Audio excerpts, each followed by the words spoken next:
Tony Blair is pulling Keir Starmer's strings. We know that. He's the puppeteer behind the resurgence of the Labour Party. And he today is calling for high taxes on junk food to tackle the obesity crisis. Now, he says that those of us who say, look, what I eat, if I want to eat junk food and I want to spend all my time drinking Coca-Cola and smoking cigarettes, I'm a grown-up. That's my decision. I don't need to be nanny-stated, babied by the government. That's my view. Tony Blair, of course, says that's a minority view, and we need tougher restrictions. We need to make junk food unaffordable for the working classes, the masses.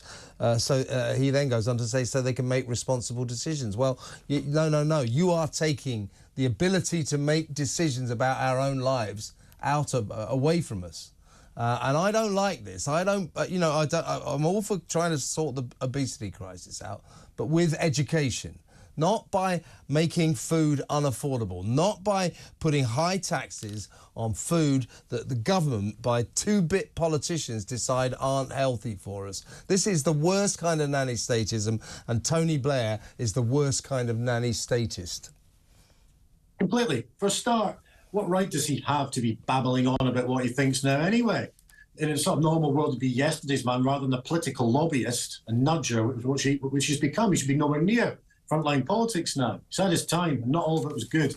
Yeah. But in terms of the nanny state, I agree. There's too many rules and restrictions. It's coming in all over the place. Some of the daft responses to COVID, net zero, now this. I think there needs to be the other way around, a more holistic approach to health and well-being in this country, which might actually alleviate some of the pressure long-term on the NHS. What about, for instance, we've got a high street problem. There's a lot of empty shops because of the cost of living crisis. Some of them didn't open because of the COVID response. So what about turning that into opening up farm products, local products, where the farmers come together and they don't pay business rates in those retail outlets and the empty retail outlets, and they sell fresh produce. And there's a government campaign that backs that. That and they educate from school onwards. Education. That, just tell people about the dangers. Now, you can tell me, or you can tell everybody about the dangers of, high sugar, high fat, junk food, processed foods. And at that point, I'm sure most people make a decision, I'll try and avoid them.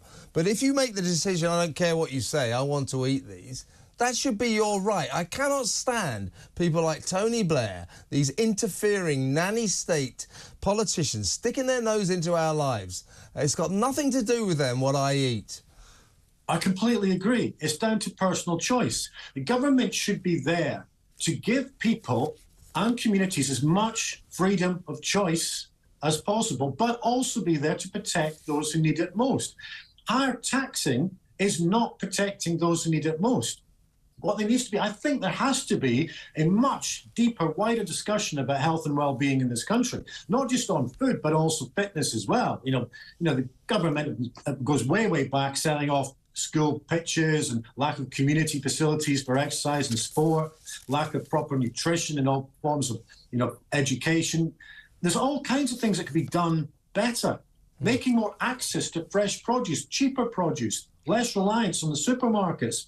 It's a much wider debate. But what isn't the solution is the likes of Tony Blair of all people, who most people just see as a toxic individual now post-Iraq, basically preaching at everyone else, preaching at the government, but also preaching at individuals who should be allowed their choice, even if they're making the wrong decisions.